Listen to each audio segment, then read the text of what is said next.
Hello everyone, welcome back to our Manchester United podcast for episode 3. On today's episode, we're going to be speaking about our thoughts on the games versus Club Brugge and Watford. We're then going to move on to discussing Chris Smalling, Lukaku and Tony Martial. Yeah, and we want to give a quick shout out to our massive global audience that we've picked up. We now know we've got listeners in Hungary and America. So we're pretty pleased with that. Shout out to our listeners in Szeged in Hungary. And I'm not going to attempt to pronounce it, but I think you did a reasonably good job there. And in California and Georgia. It's a pleasure to be entertaining you. Yeah, and I mean, we definitely don't know anyone in Hungary or America, so we're pleased to get that organic growth. Yeah, terrific. But yeah, let's get started. So where did we want to start? Club Brugge. Club Brugge, Europa League, knockout fixtures, scintillating entertainment for everyone that's involved. Yeah, I mean, it was a Thursday night game, right? And everyone always gives people stick for playing on Thursday nights. But I mean, what else are you going to do on a Thursday night? You know, it's good as a fan to have something to watch. Yeah, it came on I think it was a 5:55 kickoff. Perfect timing, right? Perfect timing, right bang in the middle of dinner. So yeah. What more could you ask for watching such an incredible game? Not going to lie, it almost put me to sleep with that game. I wasn't the most enthralled by it. I don't imagine many people have got an opposing opinion today, MT. Yeah, I mean, there's not really too much for us to say. I mean, Romero made a very rare mistake. Yeah, what did you think of that? So Dennis scored that goal where he's pretty much chipped in. Yeah, it was a good finish, but I don't think Romero should have come out that far. Yeah, he was in no man's land. I'm not too sure what he's done there. Williams was alongside him, alongside the attacker.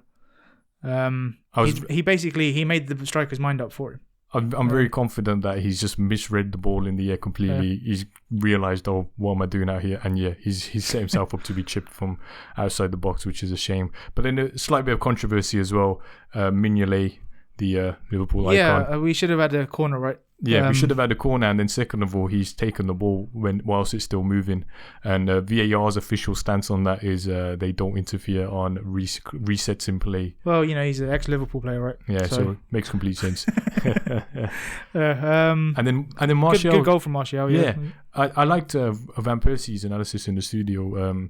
He gave a good opinion on it, where he said that second touch that Martial takes completely stops the defender from being able to win the ball back, and the defender's only got two choices at that point. It's either get myself sent off and clip him, take him out, or just let him run by me. I've got no other option. And Martial's clinical enough in front of goal. Yeah, I mean, that's exactly what we've been wanting crying out for him to do, is something like, you know, clinical like that. And I think it was only 3 touches, like first touch to take it away from the defender, second touch to close in on goal, and third touch I think was the goal. Yeah, and it's great stuff. And am I right in saying Mignolet was the keeper he scored his goal against on his Liverpool debut, when he scored against Liverpool? Yeah, potentially. Yeah. I don't think it was Karius at that point. It was probably Mignolet. Yeah, I think it was. So nice little throwback for Mignolet. Yeah. To sat down by. I mean, to be honest, I didn't even realise it was Mignolet until probably about the 60th, 70th minute. It's nice to see that he's keeping busy. And then the second half, it wasn't the most entertaining second half of football. Did anything happen in the second half? I remember it rained a lot. I'm honestly really having a hard time remembering anything that happened. So the second half, to be honest, Fernandes comes on around the 80th minute. Oh yes, that's true actually. And that was pretty much that's when the game came to life, right? Yeah. So Fernandes has come on, and to be honest, if anything, he's shown up his teammates, because his impact alone in the 80th minute. And also Fred came on a few minutes before that, so maybe having both of them in the midfield, you can just tell the difference in quality is incredible. Fernandes comes on and straight away he's playing these direct balls. And like that pass to Mata was pretty special. Yeah, Mata was offside and he missed. But it was an incredible pass, and maybe Mata 4 seasons ago probably would have got onto it and been onside and finished it off. But yeah, the pass was incredible. I think there's a stat like before he came on, United had 7 shots roughly, and after he came on they finished with 15 or something, and 4 of those shots were his, and I think he was only on for 10 minutes. So his influence is incredible, and we'll go on to discuss that particularly against Watford. Yeah. But my final thoughts on the game v Bruges, I thought it's an away performance. We've got a draw. We've got an away goal. Mourinho would have been very happy with it, right? 1-1 away from home first leg. He probably wouldn't have had any complaints. I can't see why we won't beat them at home. Slight concern is that Bruges have only lost 1 game all season in the Belgium league. They're top of the Belgium league. I think there's about 11. I suppose they need to come to Old Trafford and win, I guess. So, And then, of course, obviously, it's the Belgian league. It's not the Premier League. So Yeah, I mean, my only thing I kind of would have said, we discussed last week Bruno having the double winter break. I probably would have started him. He's actually the second top scorer in the Europa League this season. If you include his goals from Sporting. So I probably would have started him, had the game potentially wrapped up by 60, 70 minutes, and then taken him off rather than bringing him on. Yeah. Because I didn't see much. That Dennis was pretty decent, but I didn't see much else from Brugge to worry us. I think Ole probably, I'm assuming his thinking was get some of the more second string players some minutes. I do buy that, but then I do think Maguire started again, right? Did he start that game? Yeah, he did. So if you're going to rest Bruno after he's only been here for a couple of weeks, rest Maguire as well. I think since he's had that supposed hip injury that he was going to be out for 2-3 months, he's played like every single game. Maguire is an absolute titan. Yeah. I'm not too sure what he has for breakfast, but he definitely had his Weetabix, right? There doesn't seem to be. He doesn't seem to be slowing down. I'm surprised he hasn't got a lot more knocks because he's quite a physical player. But he's going from strength to strength at the moment as well. I think. All credit to him. I think fair play to him. And if the case is that he potentially could be, I don't know, taking some kind of painkillers or stuff before games so that he can play, then fair play to him. If it means that much to be playing every week in, week out, and he wants to take that risk, then all credit to him. I think he deserves it. Yeah.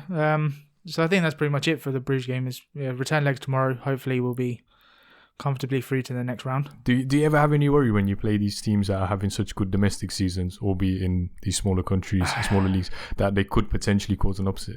Not really. I know the media like to hype it up as that, right? Like, they'll probably pull that out. Brugge they've only lost one game all season, because everyone loves it when United fail, right? So they'll try and make it seem like it's more than it is. But I know we're in reasonably good form. I'm fairly confident we'll get the job done tomorrow. Yeah. To be fair, I think based on our current form, I'm a lot more relaxed about that fixture. I think if we were still maybe 2-3 weeks ago where we were all over the place in terms of form, couldn't score a goal. Yeah, I'd be a bit concerned and think all it really takes for Bruges is to score a goal, and then we've got to score. One takes it to a draw, doesn't it? Yeah, one will be a draw. Yeah. If they scored twice, then we'd be in an issue. Then we'd have an issue. But still fairly confident going towards that game. We're actually playing that game as of recording at this time. We'll be playing them tomorrow. Yep. So we'll know sooner or later. we'll know sooner or later if we've advanced to the next stage of the Europa League and getting that one step closer to an alternative route into the Champions League. Yep. Should we make our way to the final? But yeah, so we'll go back to our main route, hopefully to the Champions League, as we called it last week, the race for fifth, which we are now in control of. Yes. So Manchester United versus Watford. Yeah. Good performance. So first of all, very happy. Well, happy sounds horrible. Yeah. So I guess content. The result was 3-0 win. I think it was the first time we'd scored at Old Trafford for about 2 weeks or something as well, which was nice. Cagey first half, but Bruno looked good again. He did well to win the penalty, which was a clear penalty, and very confident in his technique as well to put it away. I really liked his technique. I like the way he did the little hop, and shows very, very strong confidence within him. Yeah, I mean, most players, I think he's the first ever United player to score his first goal as a penalty or something crazy. I read that stat. Yeah. Wow. So, you got to have some confidence he knows that obviously his fee in this market is reasonable, but it's still a lot of money, 50 million or whatever it was. And he knows the pressure that comes with playing for Man United. If he did that and missed, the headlines would have been crazy. Twitter would have been going nuts, that kind of stuff. So it took some confidence to step up like that and just slot it away. Yeah, I really like the way he just approached it. I'm also glad that we've got a penalty taker. Yeah, he's got a crazy record, right? He never missed a penalty for Sporting Lisbon. Wow. The last penalty he missed was for Udinese, a long time ago. And he's got like a 96% record in his career or something. That's awesome, because we've had a few struggles with penalties in particular this season. Yeah, so Rashford actually has a reasonably high one apparently. So I was reading is like 84%. But then the next is Pogba's is like 70. So Bruno in the 90s he's definitely, I think last week we said he's taken over free kicks and corners. I think this week he's taken over penalties already, I think. If it means we don't have to see Pogba do a little one mini step penalty that has a 5-minute run up again, then yeah. See, the funny thing is, I actually think he scored more when he was doing that stupid run up, and then when he, finally relented to the criticism and was trying to just take him normally, that's when he seemed to struggle to actually put him away. I'd actually be interested to see the statistics behind that. Going back to the start of the game, Oli made some brave changes. Well, brave changes. He made changes that every single fan has wanted him to make. I was going to say, I don't think that. I know which changes you're going to refer to. Yeah, and I was going to say, I don't think they're brave at all. So the man Andreas Pereira and the icon Jesse Lingard, both of them left out of the starting matchday squad. Probably got something to do with the performance against Brugge because both were terrible. What do you think on that? What do you think that means for them too, future wise? So Ollie's he's shown a lot of faith in them since he's joined.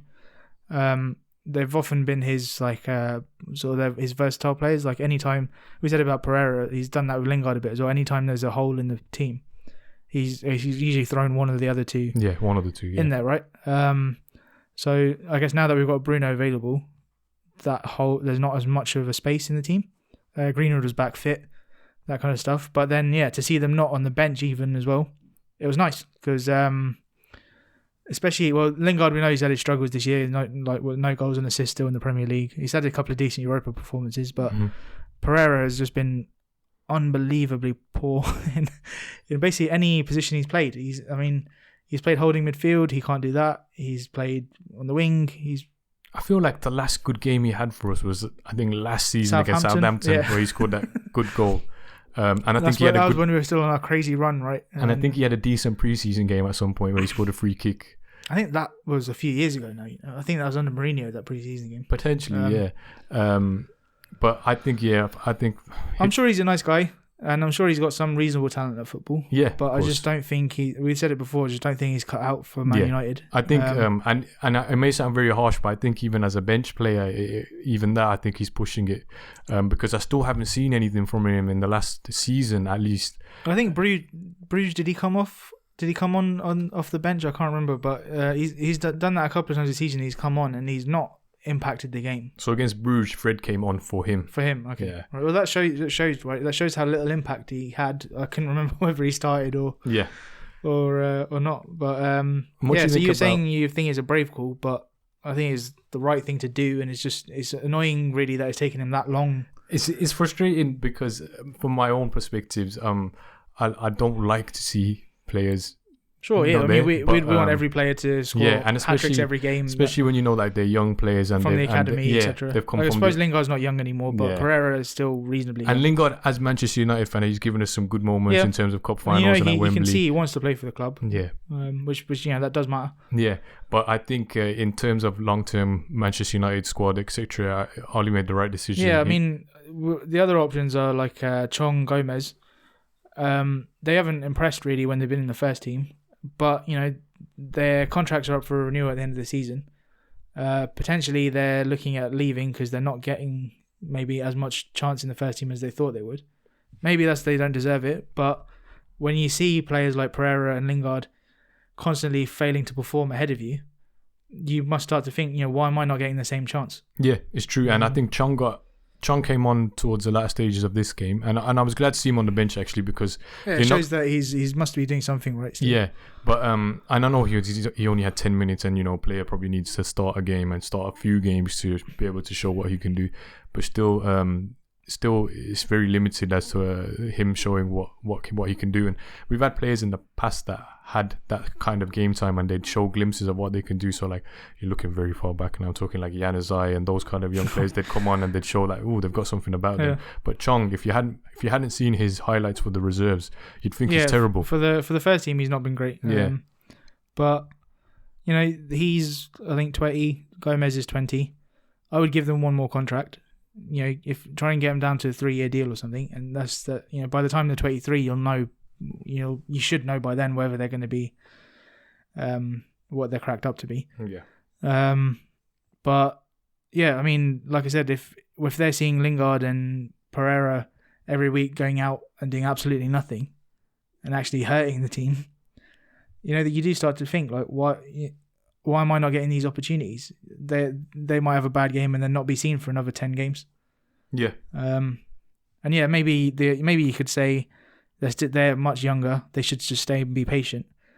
But I think football's changing a bit nowadays. Football's changing a bit nowadays. And if you got maybe 10, 15 games a season when you were 20, maybe, 10 years ago, you'd probably be pretty happy with that.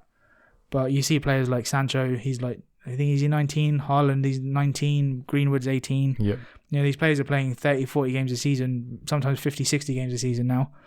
They want these things earlier in their career. The last player I can remember doing something similar was Rooney, and he was a bit of an anomaly. At the time, yeah. I mean, when you look at, I'd say probably Messi and Rooney, when they started, they broke into their first teams about 16, 17. That was very, very rare back then. But now you start to think if a player's 21 and he's not broken into the first team, you start to think, all right, maybe it's not going to happen for him at that club.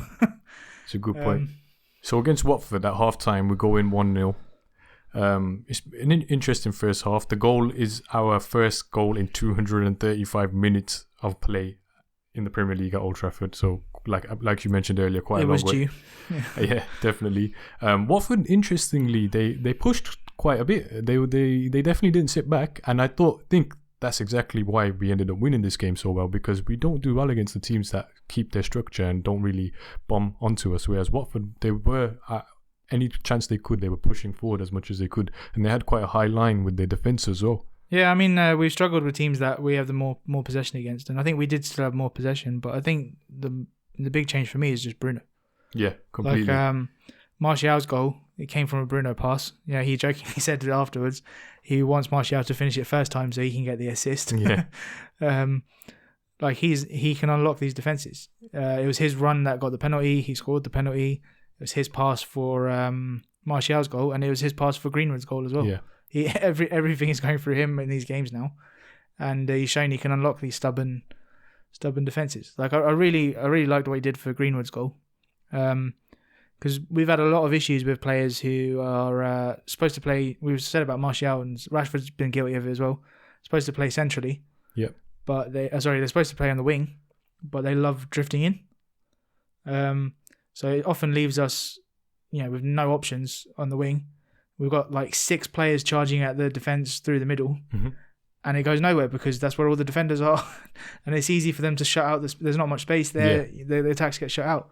But the Greenwood one, Fernandes, although he's playing centrally, he spots a gap on the wing, fills that gap, takes a defender with him, takes the ball, and he just uses the space well, and then puts it on a plate for Greenwood. It still is a brilliant finish, but the build-up play, that's exactly what you want from your sort of creative midfielder. And it's a fantastic finish from Greenwood as well. He just smacks it off the underside of the bar. Yeah, he hit very, very clean. Yeah, and I like the way he just collapsed to the ground afterwards. I don't know if he had cramp, but I just like the way he did, and it was kind of just like, I've just put all my energy into that hit, and that's it. The goal scored. I don't need to do any silly, elaborate celebration. It was super. What did you think of the disallowed VAR goal? I don't think there's much to say about it. He handballed it. Yeah, the way he's pivoted his body towards it. You can see he tried to disguise it as a header, but I think maybe without VAR it probably would have been allowed. Without VAR, he kind of tried. He did a good job at disguising it, but he's essentially used his arm, but he's pinned his arm to his body to make it look like he didn't do that. That's all really. So we're talking about Greenwood. I jokingly said to my friend the other day, who's a Liverpool fan, Greenwood's better than Firmino, and I've been looking it up since, and I think I'm right. Why do you think that? so Greenwood, I'll give you his stats for the season. He has played 37 games in all competitions, and he scored 11 goals. And Firmino has played 39 games and scored 10 goals. And the argument will be, he's played in the Europa League, blah blah blah. Firmino's played in the Champions League, but Firmino's only scored. He scored 0 goals, in the Champions League. So that doesn't necessarily apply as that. And Greenwood scored 4 in the Europa League. So the majority of his goals are still not, they're in the domestic competitions, which Firmino can play in. And there's always been this thing about Liverpool calling him like a defensive striker. But what is a defensive striker? That's what I was going to say. I was going to say, so the counter argument would be, I don't know, whoa, this sounds silly. I don't think it's his job to score goals, even though he's a striker. Well, I think it is, personally. But I think the way Klopp sets it up, the way he justifies it anyway, is this term defensive striker. I think he's like a spare part in that team. Yeah, I think most Premier League strikers could play his role. Personally, I think most football spectators know that if there was anyone that would potentially be replaced in that front line, it's him. Yeah, I mean, you're not going to get rid of Salah. You're not going to get rid of Mane, even though Rashford scored more goals than both of them. There's constant comparison. There's constant rumor of Timo Werner being signed by Liverpool, and it's obvious if they do sign him, he's going straight into that central striker position. Yeah, I mean, I've not watched too much of him, to be honest. So whether he'd come in as a bench and then. Maybe, but I don't know, because Klopp's quite loyal to his players, I guess. But I don't know. Maybe if you see more of him, you think he's going to go straight in. I think definitely he'd go straight into that striker position, and maybe Firmino. I think he's a unique position because I can't think of many other strikers that play. I don't even know what to call it. I can't even call it. Well, that's the thing. They've come up with this defensive striker thing. I don't know what that is. That's why. I was discussing this with my mate today. And I said, he said, he's one of the best in the world at what he does. And I was like, no, I don't think there is anyone else who does what he does, and I don't think it's that useful, personally. It's strange because I think the system that they operate in is he's on paper, the Salah and Mane start on the wings and he starts in the centre. But as soon as they start playing, he drops into Cam, and them two move into two striker positions. Well, yeah, I've watched a bit of Liverpool. Though. I watched the game last night against West Ham, and the argument is he helps Salah and Mane. But when you look at the guy who's doing all the creative work is Arnold. It's not Firmino. Yeah, I think essentially he's their gameplay generally is give the ball out wide to Arnold, and Arnold will try and do something with it and play Salah or Mane in. Like, it shows he's got 12 assists or whatever this season. Yeah, I don't know what Firmino's assist numbers are, but I think Firmino, I'm trying to think the closest comparison I could probably draw is Benzema when Ronaldo was at Madrid, but the difference being Benzema's still whacking a fair few goals, to be fair. I think his goal scoring record is underrated almost. I think Firmino is more he occupies defenders and confuses them a bit, and then basically makes space for Mane and Salah, who are a lot faster than him and are more clinical, I'd say. So I just got some more stats about Firmino. His goals per match in the Premier League is 0.34. That's throughout his whole career, not just this season. He has hit the woodwork 8 times. Apparently, there's a big chances missed stat now, which is 48. That's quite a lot. Is that in his entire Premier League career? He's got 34 assists. Reasonable, I guess, but that's still. Does it tell you how many appearances? That's 164 appearances. So that's an assist every 5 games, basically. It's not like he's, Arnold is probably doing an assist every other game at the moment, and he's their right back. Mm-hmm. So I think his role in the team is overplayed, but yeah, we don't need to dwell on that. Yeah. So interestingly, speaking about Greenwood, the last 2 teenagers to reach 5 goals in a single Premier League season were. Can you have a guess? Well, so the thing that you bringing up as a stat makes me think it's going to be Rooney. And as much as I do love Wayne Rooney, it isn't Rooney. It's not Rooney. It's not Rooney.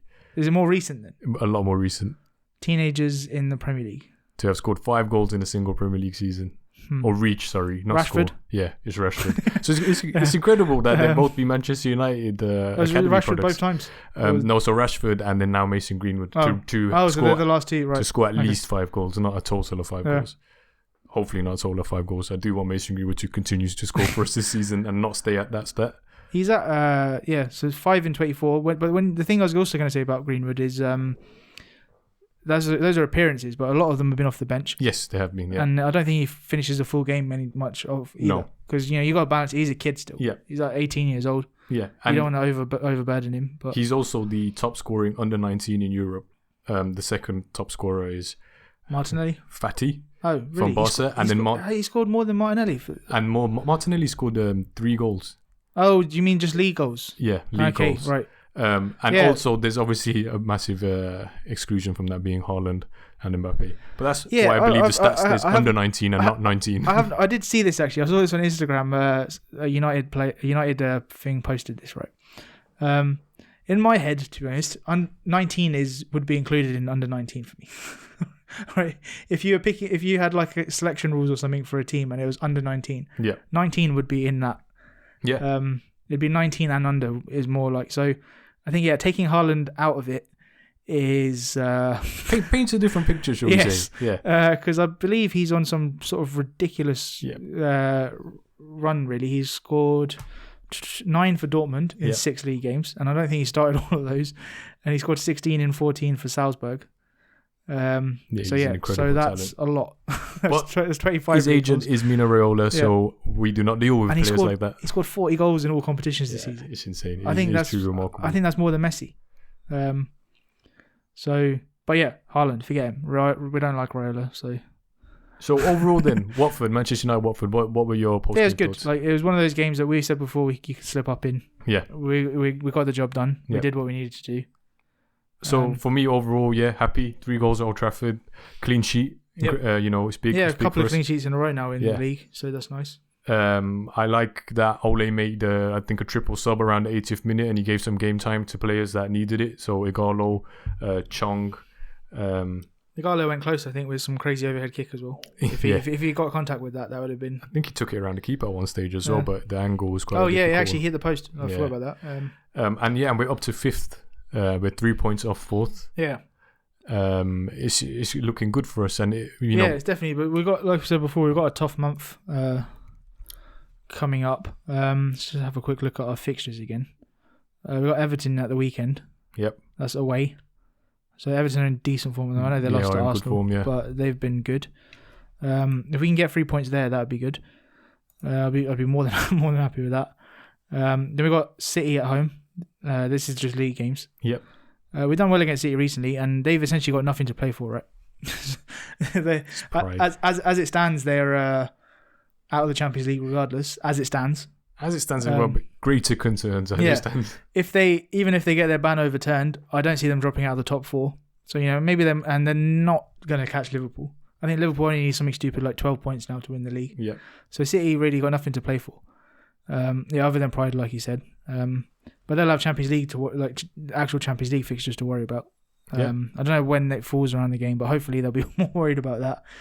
Well, they'll be kicking off in an hour as we're recording. So next time you hear from us, we might have a clear idea. They might be already out of the Champions League actually. Then we got Spurs away.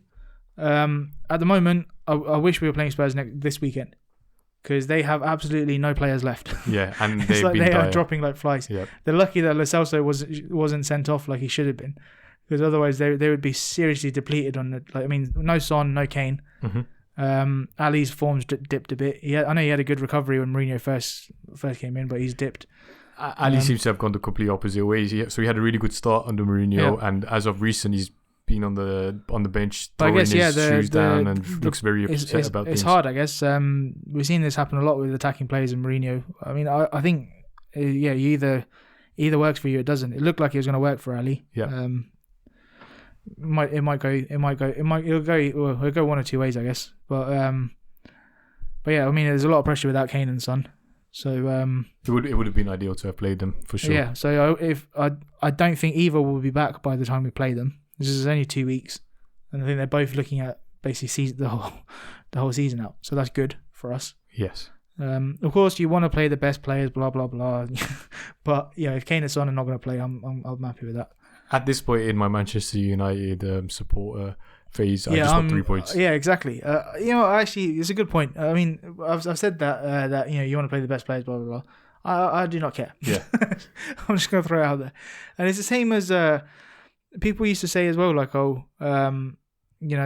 want to beat the best teams when you win trophies. I don't want to beat the best teams. I don't care. Like, you beat who you beat who's in front of you, and you win the games. You win the trophies. Yeah. Agree. And then the last game of the month, Sheffield United at home. Again, tough game, but at home I'd be confident that we should be beating them. They'll be missing one of their key components in goal. Yeah, they won't be able to play Henderson, so that's a bonus. Although we want to play the best players. Not necessarily our own players, but yeah. Maybe we can get Henderson in goal for us for that day. I don't know if there's any rules that we can tweak. Day of work experience. Yeah, that's it. But it's going to be a tough month. I think if we get 9 points, I'd be very happy out of that. Yeah, three wins. I think we should be targeting at least. Yeah, 3 wins we should be targeting. Realistically, I'd say we'll probably get 6 points. I think. I think it's going to depend on how we start against Everton. Yeah, I think if we can get a good result against Everton, that sets us up for a good month. I think my judgment has changed in that I will say I think we'll get 6 points, but I can't tell you where we'll get those 6 points. Where they'll come from. Yeah, I can't tell you who we're going to lose to. At the moment, sure. Tottenham and Sheffield are the games I'm confident about. Everton, I think they're going to put up a good fight. They've looked good under Ancelotti, and even against Arsenal, I thought they were a bit unlucky, really. Yeah. Because Calvert-Lewin, I don't know what it is, but I've never really rated him, but he just can't stop scoring. Yeah, he's just got. I think he's got good instinct up front. That's all it is, and fair play to him. He's doing very well. But yeah, so that's sort of look forward to March. So we've got a few other things we wanted to talk about, right? Was Smalling, Lukaku. The next big topic on the agenda is that man over in Italy, Mike Smalling, Smaldini. Just in case anyone's aware, we are aware his name is Chris. Yes, 100%. It's an inside joke if you're a Man United fan. Yeah. So recently he's come out. Sky Sports posted an article that Chris Smalling is first of all, he's very eager to get back into the Euro squad, which leads on to the next question of the Manchester United return. Let's address the first part, the Euro squad. So I don't see him getting back into the Euros purely because I think Southgate has an issue with him. So Gareth Southgate came out in 2017 and essentially said he's dropping him because he questions his ability on the ball. I mean, he didn't mention him by name, right? Yeah. But he basically said that this is what he wants his centre-backs to do, and implied that Smalling doesn't do that. Yeah. And then Smalling and Mourinho then had a press conference where they both said that he knows about his own ability and what he can do, and he's shown it over time, blah, blah, blah. I'm not sure Southgate took that particularly kindly. Can't imagine so. But I've heard apparently he has been out to Roma to see him play. Yeah, so he went to go watch him in December, and because my initial thought was maybe he's still really in love with Ashley Young, but no, it was before Ashley Young signed for Inter, so he's gone to watch Smalling play. So there's obviously some level of interest there. I mean, when you look at the centre backs, probably at the start of the season, you say Maguire's a shoo-in. Yeah. I think Gomez wasn't fit at the start of the season, right? No, but you'd have imagined, and now since he's returned to fitness, Gomez would be a shoo-in as well. Past that, I don't think Jones has been in any Southgate squads. Maybe not. I think Jones has been a long way. So you probably ruled him out. He's not really playing for United much, so he's probably out. Tomori's had a good run. Yep. So I think he got into one of the squads, right? He did. But he's not really being picked at the moment. No. So he's a doubt. Yeah, I think Tomori's lost his spot to Zuma and Rudiger. Yeah, so he's probably a doubt at the moment. Who else have we got? Stones, he'll probably get in the squad, but I think his City career is going from bad to worse, right? He's even when City basically had literally no centre backs, Guardiola wouldn't start Stones. Guardiola would rather play Fernandinho. Yeah, he'd rather play Fernandinho and Rodri, both central midfielders, as a partnership, than play Stones. So the last England squad make the assumption they'll take 4 centre backs. Yeah, so I mean, Maguire, Mings, Tomori, and Stones. Mings, I think. I think Mings. I don't see him. I don't see him as a. I'd rather take Smalling over Mings personally. I think Mings will get into the squad. Actually, I'm not 100% sure, depending on if Villa get relegated or not. But I think the reason why he would be in the squad if he does is because he's a left-footed centre back, and managers seem to really enjoy that. But we've got another candidate for that later, which we'll talk about that later. But yeah, I suppose they do like the partnership, right? So who would you start the Euros as your? I mean, on current England form, you got to say it's got to be Maguire and Gomez, right? Yeah, agreed. There's got to be if you're playing 2 centre backs, there's got to be a 2 at the moment. Yeah, I suppose Southgate always says he doesn't pick on reputation, but you'd imagine Stones is going to be the third choice, like the third back or one of the backup options. Yeah. So I think there is a spot that there's that 4th centre back spot. I think based on this season, I think if he picks Stones, it's a bit ridiculous considering how little appearances he's made for his club. I definitely agree with that, but I think he will. I think he's for Southgate, he's too high profile to not take. If you go, and he fits his mould of centre back that he wants to play.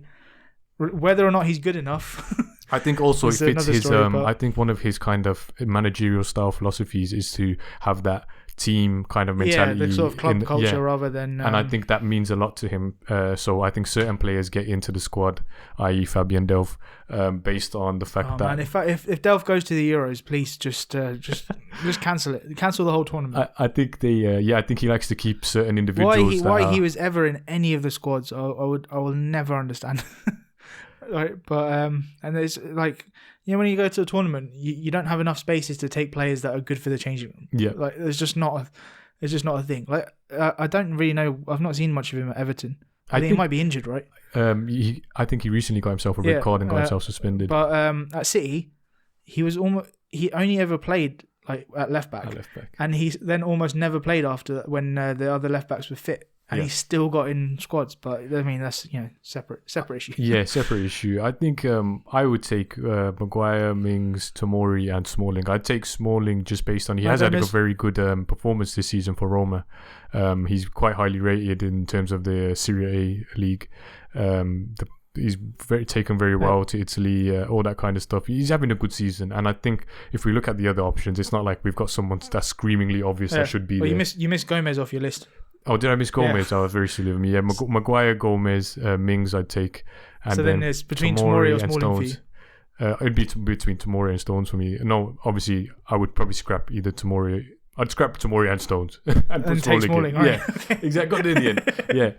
Yeah. I mean, I think Tomori, he had a strong start to the season, but I think he's fallen out unless he gets his place back for Chelsea. Yeah, I'm not taking him personally. So that's the most likely scenario in terms of Smalling's career is the England situation. But now, what about Manchester United? He hasn't clearly stated yet whether he wants to return. There's a lot of rumours that Roma want to purchase. They seem to be offering quite low fees, 7 million, 8 million. Which I think his value. I think like in this market, I think about 20-25 million is probably fair. Yeah, he's okay. So I think he's around 30 years old. He's English proven. He's got a lot of experience at a high-profile club, and he's done well for them, right? Yeah. So I think a fair fee would be around that 20 million and above mark. For me, I don't know. I think if we got him, if we convinced him to stay, it would be a short-term solution. Because like you said, he's past 30 now. Yeah. Lindelof has been good this season. He hasn't quite lived up to his last season, I don't think. He's not really the sort of like physical maybe centre back that we need. He's very good on the ball, and his tackling is really good as well. Yeah. But I guess he lacks a bit of the physicality maybe. But I'm still happy. I think I would still probably prefer him at this current point to Smalling. Let's say, so obviously I know in some games we've been playing 5/3 at the back, so a couple centre-backs, more than 2 centre-backs, but let's just go on a standard assumption, 4-2-3-1, we've got 2 centre-backs in. Yeah. Who would you put, who's your 2 starting centre-backs? I mean, obviously Maguire. Yes. There's no arguments there. Yep. The second centre-back role, I think Lindelof is still my first choice at the moment. Mm-hmm. Bailly was incredible against Chelsea. Yeah, very good. He's almost sort of found his way back into the squad, like just even like general consideration just from that one game. I've been slated for it before, but I like Phil Jones. But I think his time has come to move on. I kind of feel the same way with Smalling as well. Like I think there's this sort of meme going around saying about these United players that they weren't rubbish, they just played for Man United, and they've got like Lukaku, Smalling, etc. in their league positions. But I don't necessarily think it's that. It's not really the club. It's that the players, not that they became toxic, but their sort of their brand as a Man United player became toxic. I think Pogba's kind of in that situation now. Yeah, where no matter what happens, these players at Man United, they're just not going to work. I think there's 2 types of players at United right now: those that can deal with that toxic kind of brand side of things, and those that can't. Like people have tried to do it to Rashford, like, and he's taken it on the chin and he sort of worked through it. Whereas the others, I just don't think they're ever going to find consistent form here. Yeah. So in that camp, I'd probably put Lingard, Pogba. Pogba's obviously talent-wise is a league above these guys, but it's the same. The branding. Yeah. The brand is what I'm talking about now. Mm-hmm. So I'd say Lingard, Pogba, Smalling, and Jones are in there. Who else would I throw in? Pereira. Yeah, I was about to say a certain Andreas. Yeah, I can't forget about that guy. Yeah. But yeah, I think Pereira, maybe his brand isn't as toxic as the others compared with the United, because he's maybe not had as many chances. Yeah. But the others, they've had their chances. regardless of how good they are as footballers, it just doesn't look like he's going to work at United anymore. And Ollie's been bold with a lot of the, I'd say maybe Young was almost in that camp as well. He's got rid of a lot of deadwood. Yes, at the club. yeah. Damian Rojo. Yeah. Rojo was another. He might be a good player, but it just was not going to happen for him at United. So it's time. Yeah. It's time to move on. We can't just keep having these transition periods and giving them chances and chances and chances. Exactly that. So yeah, I mean, if Smalling's value's gone up, I would probably take what we can get really for him. We've also got to consider we've got Twanzebe. Yeah, Twanzebe looks pretty. He's been overlooked most of the season because obviously he's been injured, but he did have a very good season for Villa last year, and when he has played for United, he's looked reasonably assured. Right? So I would rather. So who would your 2 backup options be? Say, because we know for most people it's probably going to be Lindelof and Maguire as their first choices. Yeah. So at the moment, out of the guys at the club, even though I like Phil Jones, if I was taking 4 centre backs, it would be Maguire, Lindelof, Bailly, and Twanzebe. Yeah, those would be my 4. Mm-hmm. I think we started the season with like 8 centre backs, right? Yeah. But if I'm looking at if it's me and my Football Manager squad, yeah, those are probably the 4 I'm going for. So for me, I'd agree with most of that. My only concern will be Bailly in terms Injuries, of fitness. Right? Yeah. So then that's when I would think. So that's why maybe I'd say keep Jones as well, because between the 2 of them, you'd like to think they'd be fit for enough of the season to have as backup options. But personally, my personal opinion on the whole Smalling situation is I would like to have him back, but if I was him and for his own career and his own his own life, I would stay at Roma. He seems to be doing very well there. He's adjusted well to the league. He's I just think it's a step backwards for both. Yeah, and I think he's moving on in his career in terms of age. And United are moving on from him. Yeah, so I think if I was him, I'd stay firmly in Roma. Yeah. He seems to be loving it. He's doing well for himself. He's playing champion. I think it's a less physical league as well from by all standards. Yeah, so his style suits that league. It looks like he only seems to have one difficult game a season, and that's when he plays against Juventus and Cristiano Ronaldo has some fun with him. So overall, we both think that it'll probably be better for Smalling to continue his journeys in Italy, and best of luck to him. And speaking of our players or former players over in Italy, Romelu Lukaku seems to be having a bit of a terrific time over there for Inter. Yeah, he's doing well, but I saw an interesting stat, which I think we'll discuss. Martial's now only 1 goal away from Lukaku's tally last season. Rashford equaled it in December. So we've been criticised a lot for letting him go. But I guess it does show that we do have the players there to make up for the goals. Yep. I'd say the only thing with that is we already had Martial and Rashford, right? So we still technically haven't replaced Lukaku. Yep. I know we got Ighalo now, but interesting stat, we've never lost a game when Ighalo's played. Yeah, very true. We've won every single Premier League game where Ighalo has played. Yeah, and Ighalo we've never conceded a goal while Ighalo's been playing for United. Yeah, in the league. So very impressive, Ighalo. Yeah. Please keep that up. I'd like to also add Ighalo has won more Premier League games than Lionel Messi. Yep, that's true. So Ighalo, and he's won more than Ronaldo this decade. Yeah, keep up the good work, Odeon. we love it. But so it's good that Martial and Rashford have reached Lukaku's goal scoring. Yeah, they've stepped up. But we still have lost a goal scorer because we had those 2 already. So we need another replacement still, I think. Yeah, I agree. I guess Ighalo is quite a good short-term option when it comes to the summer. I'm assuming the club have got some kind of hopefully hit list. you'd imagine, you'd hope of players that they want to approach. At the moment, who would be on your hit list? I've said this before. I'm trying to think of players that are actually obtainable. Yeah. Because obviously the first answer would be Messi, Lionel Messi. He's got that clause apparently that we can get for free. It sounds like a good deal for everyone, right? Yeah, it sounds terrific. I think my first option, if I look at players that are available, will probably be Cavani. Just because I think he's quite a clinical goal scorer. He won't offer much physically in terms of speed, but I don't think we need that type of striker. I think Martial and Rashford can justify for that.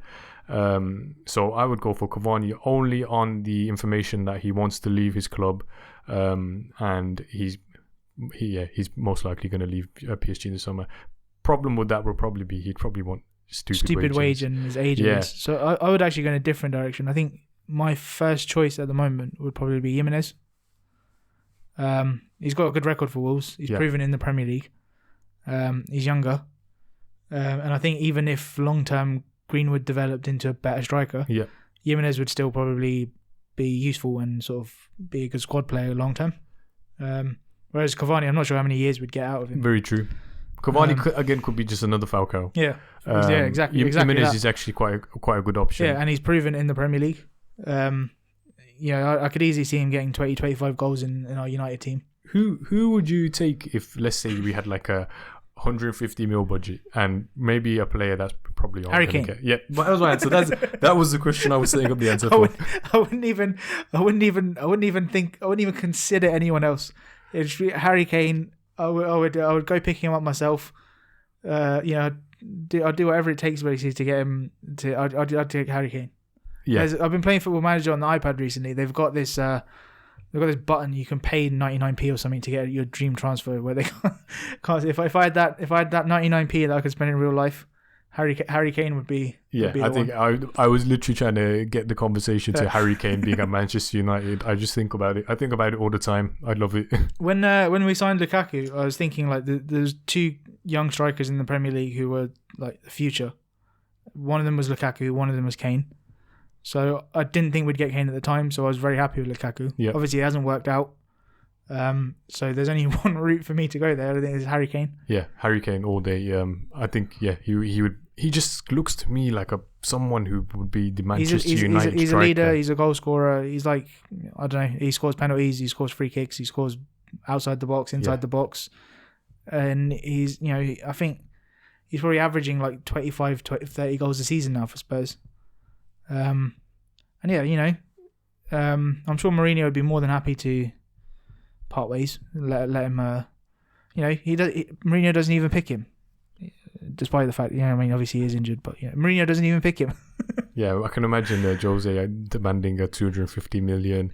I would pay it, and whatever they want. And David De Gea, £1 billion, take season it. Season ticket Old Trafford, take him, whatever. Everything. Probably the only player I wouldn't let him go for is Rashford and Bruno. And Maguire, I guess. Yeah. Anyone else, take him. You want Pogba? Take him. Yeah, imagine. I don't even care anymore. Poor Pogba at Tottenham. What a sight that would be. Straight swap for Harry Kane. Yeah. Go for it. I'm all for it. So let's take a step back again, back to that topic we were speaking about earlier on our defenders at Manchester United. Yeah. So recently, Luke Shaw, he's been operating at times, I think, against the bigger teams when we play that 5 at the back. Yeah, he's been sort of playing as this left centre back. Yeah, as a left centre back. And interestingly, you spotted something that he'd said recently. Yeah, so he's saying playing in this new position has helped him reach his best form of the season. And I kind of agree. He's been pretty good when he's played in this left centre back. Yeah. And he said he's enjoying the role. But yeah, I don't know. I don't know if this is something I want to hear from him. I think I kind of wanted him to say, "Yep, I've enjoyed it. I've done well, but I want to be the left back and the main left back." Which I think he is kind of he's not giving up on the left back position. Yeah.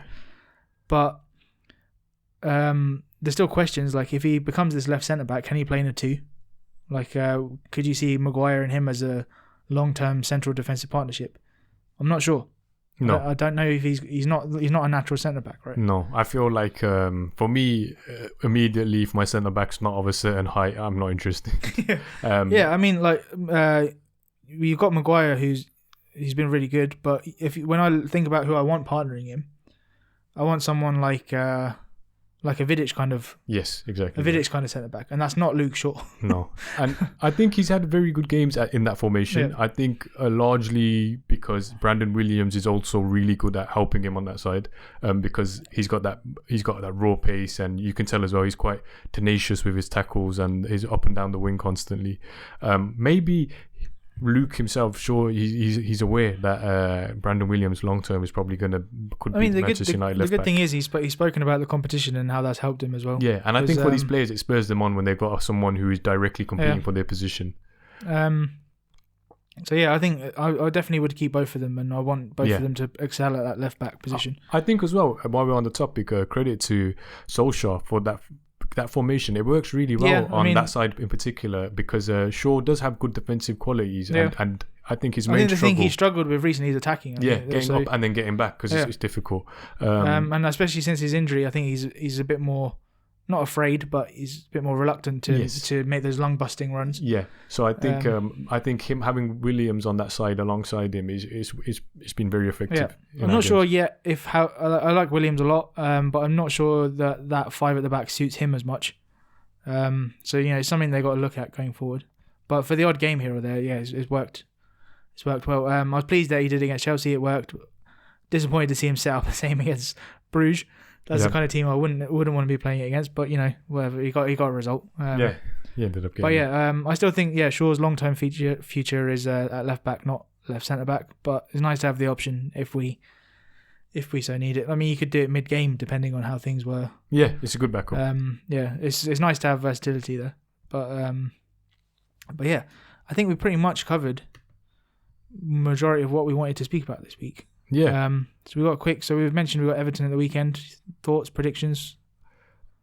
What score are you going for? I'm gonna go for 3-2 Manchester United. 3-2. Calvert-Lewin and Richarlison to score. And I'm do really silly hoping dances. for fantasy football purposes that does not happen. But if they score any more goals, I'm going to be drastically behind in a lot of my leagues. But so you're going 3-2. Yeah. I'm going to go 1-0 United. Keep another clean sheet. Igalo off the bench. Bruno assist. That's it. That's going to be. Sounds like the stuff that dreams are made of, but it sounds terrific. Something I'd take all day. Yeah. I'm more confident than I was earlier.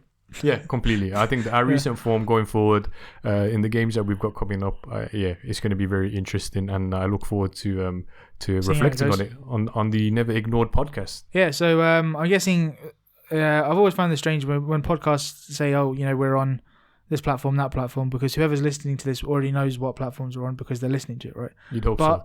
We are now on Apple Podcasts, Pocket Casts, Google Podcasts, and a bunch of other podcast apps that I've not heard of, but we're on a lot of them. We're looking, I think, only Apple Podcasts lets you leave reviews. Yes. So if you want to leave us a review on Apple Podcasts, that would be much appreciated. Yes, if you can, that would be awesome. Yeah. And follow us on all the socials. We're Never Ignored Pod on Twitter, Never Ignored on Instagram, Never Ignored on Facebook. But we'll leave all the links in the show notes.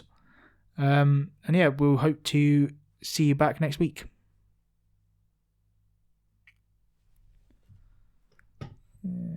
I can't see where the stop button is.